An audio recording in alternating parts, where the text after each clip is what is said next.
بسم اللہ الرحمن الرحیم فنعم المولا ونعم النصیر رب اشرح لی صدری ویسر لی امری واحلل عقدۃ من لسانی یفقہوا قولی اللہم صلی علی سیدنا محمد وعلی آل سیدنا محمد وعلی صحابہ وعلی ازواجہ اجمعین وبارک وسلم وصلی علیہ۔ الحمدللہ، اللہ تعالیٰ جل جلالہ کا لاکھ لاکھ شکر ہے کہ مالک الملک نے آج پھر ہمیں اپنی رضا کے لیے اپنی یاد میں محبت میں یہاں جمع ہونے کی توفیق اور موقع عطا فرمایا ہے۔ لاکھوں اور کروڑوں درود اور سلام سرور انبیاء حبیب خدا حضرت محمد مصطفیٰ صلی اللہ علیہ وآلہ وسلم پر، جن کے فعل یہ کرم ہوا۔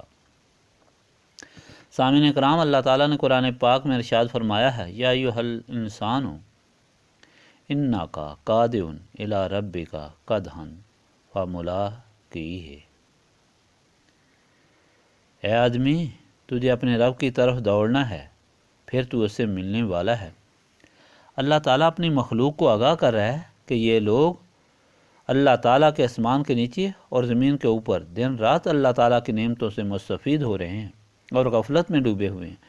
کبھی یہ سوچا ہے کہ کس نے تمہارے لیے کائنات بنائی؟ آسمان کے کتنے فائدے ہیں، سورج چاند ستاروں سے کتنے فائدے اٹھا رہے ہو، زمین میں چلتے رہتے ہو اور اس کی پیداوار سے گزر اوقات کرتے ہو۔ یہ سب کس نے بنایا اور کس نے تم کو دیا ہے اور کیوں دیا ہے؟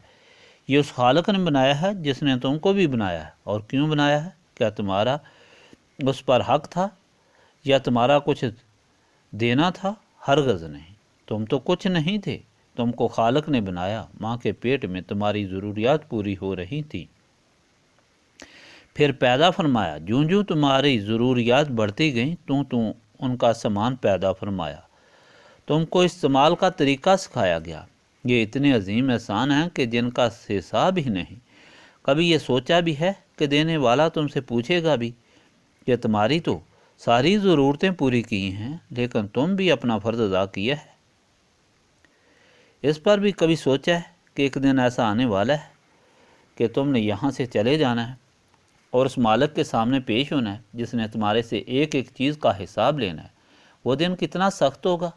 اگر تم اس طرف نہیں سوچتے اور غفلت میں زندگی گزارتے ہو اور لغو و لہو میں مستغرق ہو اور نعمتوں سے مستفید ہو رہے ہو تو تم اس دن بہت بڑے گھاٹے میں ہوگے اور تم کو سزا ملے گی اور رسوائی ہوگی، اور وہ تو ہمیشہ کی زندگی ہے۔ اس عارضی زندگی کے ساز و سامان کی بات کے لیے تو متفق ہوتے ہو، مگر ہمیشہ کی زندگی کی خبر ہی نہیں۔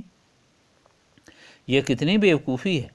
اسی کے متعلق انسان کو ہدایت دی جا رہی ہے کہ اے انسان، ہوش میں آؤ، تم نے ضرور اپنے مالک سے ملنا ہے، اور یہ سفر بہت مشکل ہے۔ روح کا قبض ہونا، پھر قبر میں رہنا، پھر قیامت میں پیش ہونا، ایسے مراحل ہیں جو بہت ہی خوفناک ہیں۔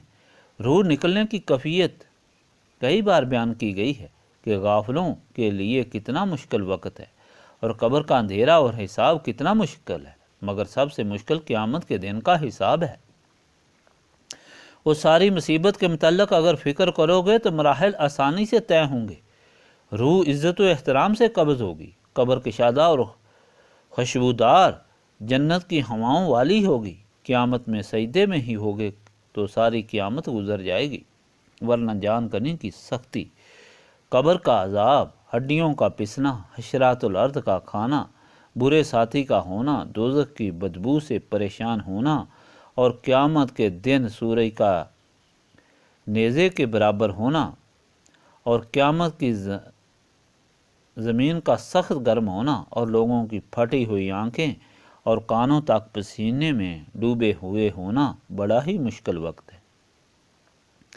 اس لیے اس کے علاج کی ضرورت ہے۔ حضرت جابر رضی اللہ تعالیٰ عنہ سے روایت ہے، نبی پاک صلی اللہ علیہ وآلہ وسلم نے فرمایا ہے کہ جبرائیل علیہ السلام نے مجھے کہا کہ جب تک آپ چاہیں یہاں رہیں، آخر کار آپ کو یہاں سے جانا ہے، اور جس سے چاہیں پیار کریں، آخر اس سے جدا ہونا ہے۔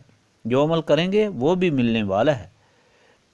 ام المومنین حضرت عائشہ صدیقہ سے روایت ہے کہ حضور پاک صلی اللہ علیہ وآلہ وسلم سے میں نے سنا کہ آپ صلی اللہ علیہ وآلہ وسلم نے بعض وقت نماز میں دعا مانگی کہ الہی مجھ سے حساب آسان لیجیے۔ جب آپ صلی اللہ علیہ وآلہ وسلم دعا سے فارغ ہوئے تو میں نے عرض کی یا رسول اللہ صلی اللہ علیہ وآلہ وسلم آسان حساب کیا ہے؟ آپ صلی اللہ علیہ وآلہ وسلم نے فرمایا کہ آسان حساب یہ ہے کہ بندہ کو نامہ اعمال دیا جائے، وہ اس میں اپنے سارے اعمال دیکھ لے، پھر اللہ تعالیٰ اسے درگزر کرے، عائشہ جس سے اس روز حساب لیا جائے گا وہ ہلاک ہو جائے گا۔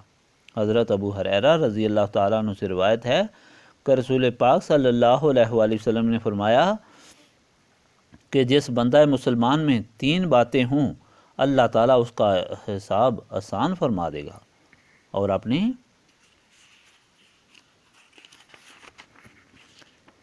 رحمت سے اسے جنت میں داخل کرے گا۔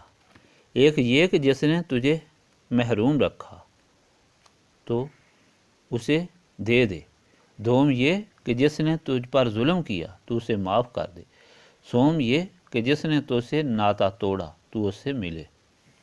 حاضرین مجلس، یہ سب اس وقت ہو سکتا ہے جب نسبت رسولی صلی اللہ علیہ وآلہ وسلم حاصل ہو، ورنہ بہت مشکل کام ہے۔ یہ محفل اسی غرض و غایت کے لیے ہے۔ اب شروع کریں۔ بسم اللہ الرحمن الرحیم۔